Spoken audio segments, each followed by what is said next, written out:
Merhaba arkadaşlar, PES Sevenler Birliği kanalına hoş geldiniz. eFootball 2024'te gelişmelerle karşınızdayım arkadaşlar. Perşembe gelenler olsun. Yarın ve önümüzdeki perşembe bizleri neler beklemekte? Bu videomuzda onlara bakacağız arkadaşlar. Geçtiğimiz perşembe günkü bazı gelişmelerle başlayalım. Bu turnuva milyonlarca futbol parasının dağıtıldığı bu turnuva sona erdi. Yaklaşık 300 milyon futbol parası paylaşıldı ve çoğu kişiye 10-20 gibi futbol paraları düştü. Büyük bir hayal kırıklığı oldu. Ki bir o kadar da çok fazla insan da ödül de alamadı. Ödül alamayan da büyük bir kitle var. Sıralamaya bakıldığında mesela bizim ülkemiz çok fazla gol kasmasına rağmen ilk 5'e giremediğimiz için alamadık. Arkamızda İtalya, Hollanda gibi ülkeler de var. O ülkeleri seçenler de alamadı. Sıralamaya baktığımızda İtalyanların 8 küsür milyon golü var. Hollandalıların 6 milyon. Belçika'ya tabi dünyanın dört bir yanından bu takımlar, ülkeler seçilebiliyor. Hırvatistan aldı.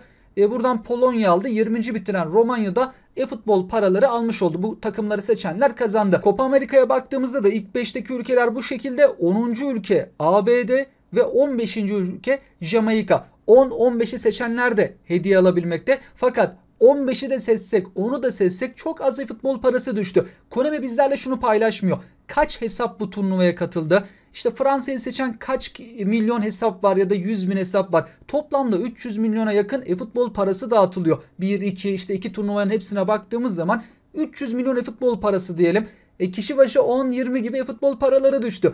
Kimisine belki şu aşağı taraftaki seçenlere 200-300 de düştü. Ama onları seçen sayısı da azdır büyük ihtimalle. ABD, Jamaika bu ülkeleri tutturmak da gerçekten kolay değil. Ama Konami ya şeffaf bir şekilde en azından kaç hesap katıldı, hangi ülkeye kaç hesap seçti, ona göre de futbol paraları şu kadar dağıtıldı gibi açıklama yapsaydı daha şeffaf olmuş olurlardı ve az futbol parası verdiler. Bari sonra bir tane de sıfır onlar ekleseylerdi. 10 futbol parası, 20 futbol parası yerine yukarıya da yuvarlamadılar. Yani bir 100'e yuvarlasalar bir tane paket açma hakkı olurdu. Hayal kırıklığı bir turnuvaydı. Bundan sonra yapacakları turnuvalarda büyük ihtimalle katılımcı az olacaktır. Sadece turnuvayı tamamlayıp o etkinliğin hediyesini alıp bırakacaktır çoğu kişi. Böyle devam etmez çünkü. Bu turnuva ile alakalı Reddit'te bir arkadaşın paylaşımı var.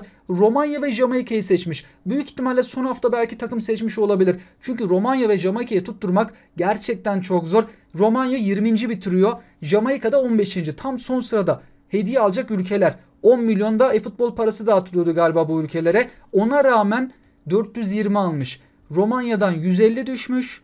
Jamaika'dan da 270 futbol parası. Çok az seçilmesine rağmen iyi de tutturmuş ama tabii herkes bu ülkeleri seçmiyor. Ona rağmen 420 futbol parası ki tabii çoğumuz 10 futbol parası aldık. Bize göre fazla ama turnuvaya göre düşük bir futbol parası. Geçtiğimiz perşembe gününün önemli gelişmelerinden birisi de ilerleme puanlarını sıfırlamayı ücretsiz yapabileceğiz. Ama kısa süreli arkadaşlar, 1 Ağustos'a kadar süre var. Bu da kalıcı olsaydı keşke. İstediğimiz zaman oyuncuları istediğimiz şekillerde değiştirebilirdik GP harcamadan ama 2 haftalık getirdiler. 1 Ağustos'ta sona erecek. Oyunda bugün biteceklere baktığımız zaman pazartesi günü gelen Lautaro Martinez'li, Hernandez'li, Dybala'lı bu paketin bugün son günü. Hernandez demişken geçen bir maçta Hernandez'li bir rakiple eşleşmiştik. Onun videosunu yayınlamıştım ya arkadaşlar. Nasıl orta yapıyor bu adam?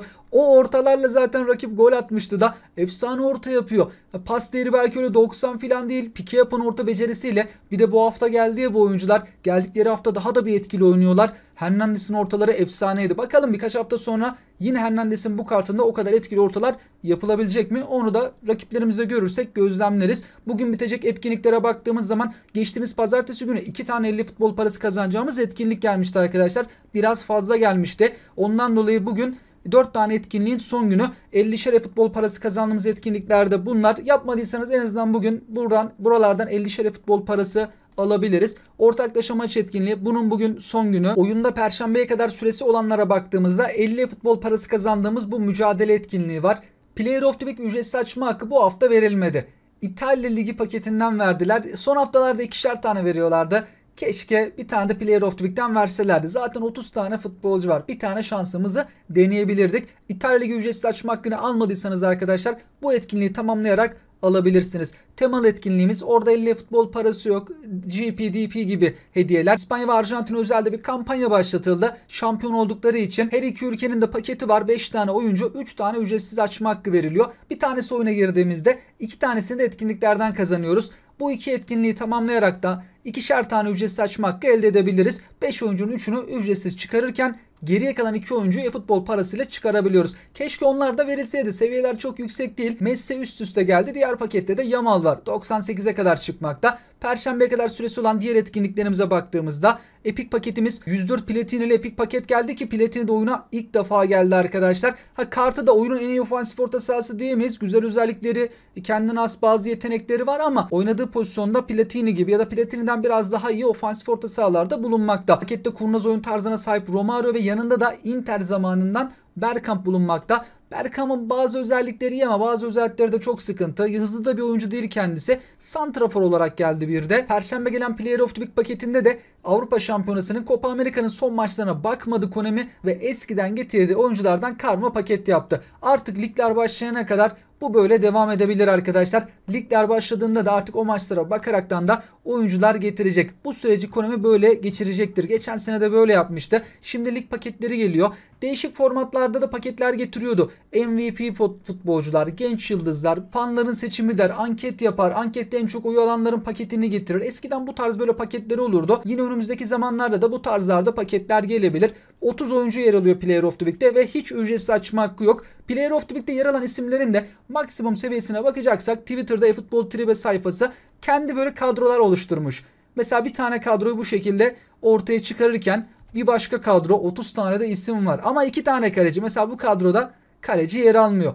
Bir başka kadro bu şekilde. Vlahovic 100 seviye, Rafinha 96. Seviyesi yüksekler de var, düşükler de ne yazık ki yer almakta. Perşembe günü bir de İtalya Ligi paketi geldi. Yüksek seviyeli futbolcular da bayağı var. 94 ve üzerinde.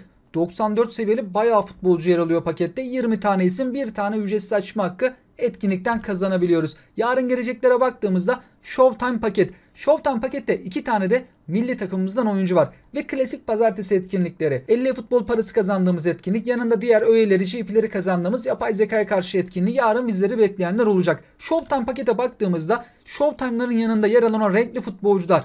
Emery, Brobey, Baena, Matistel. Diğer dörtlü Garnacho, Arda Güler, Doe, Kenan Yıldız. Milli takımımızdan Real Madrid'den Arda Güler. İlk seviyesi 80. Keşke Showtime'lardan bir tanesi Arda Güler olsaydı ama bu kartı da bakalım kaç seviyeye kadar çıkacak. Garnacho 82'den başlıyor. Keşke Arda Güler de 82'den başlasaydı. Kenan Yıldız da 79'dan başlayacak. Bu pakette yer alacak 3 tane Showtime futbolcusu da bu isimler. Erling Haaland fırsatçı golcü olarak karşımızda.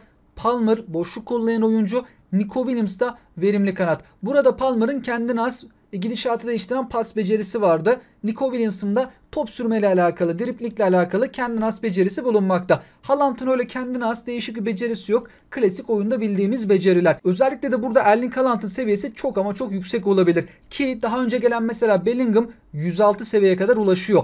Mbappe'nin son gelen bu kartı 104 seviye. Bakalım Erling Haaland kaç seviye olacak? Minimum 104 olacaktır. Ben 105 olur diye bekliyorum arkadaşlar. Benim tahminim 105. Sizce Haaland kaç seviye olur? Tahminlerinizi sizler de bizlerle paylaşabilirsiniz arkadaşlar. Ben 105 bekliyorum. 104 de olabilir. Yani güçlendiricili menajerle belki 104-105. Ya 105'i geçmez diye ben şahsen tahminde bulunacağım. Yarın sabah geldiklerinde seviyelerin özelliklerini inceleriz arkadaşlar. Perşembe günü bizlere bekleyen bazı etkinlikler var. Kampanyanın son haftası Perşembe günü başlayacak ve bundan dolayı bir tane daha Epic paketten ya da Showtime paketten Perşembe gelecek olan paketten ücretsiz açma hakkı verilecek. Perşembe günü günlük girişler değişecek. Perşembe gününden itibaren de pozisyon antrenörü verilmeye başlanacak. Bir hafta boyunca şu an beceri antrenörü veriliyor. Perşembeye kadar hedeflere yeni görevler eklenecek ve klasik DP, GP kazandığımız etkinlikler Perşembe günü gelecek. Biraz daha fazla etkinlik geliyor kampanyadan dolayı. Son olarak gol oldu. O penaltı kısmında da arkadaşlar son süreye baktığımızda 1 Ağustos'ta bitecek diyor. Konami bunun süresini uzatır mı uzatmaz mı? Şimdilik bir gelişme bulunmamakta. Ama 1 Ağustos erken bir süre. eFootball 2025 çıkana kadar aslında uzatmaları gerek. Ama Konami'den de resmi açıklamayı bekleyelim arkadaşlar. eFootball 2025 diyelim Eylül'de çıktı. Bunu 1 Ağustos'ta bitirip bir ay o boşlukta ne yapacaklar ki? Bunu uzatmaları lazım eFootball 2025 çıkana kadar. Bununla alakalı da bir gelişme olursa ben de sizlerle paylaşmaya çalışırım. Sizler de tüm bunlarla alakalı yorum ve görüşlerinizi bizlerle paylaşabilirsiniz. Sizlere şimdiden mutlu, sağlıklı, güzel bir hafta diliyorum. Hoşçakalın.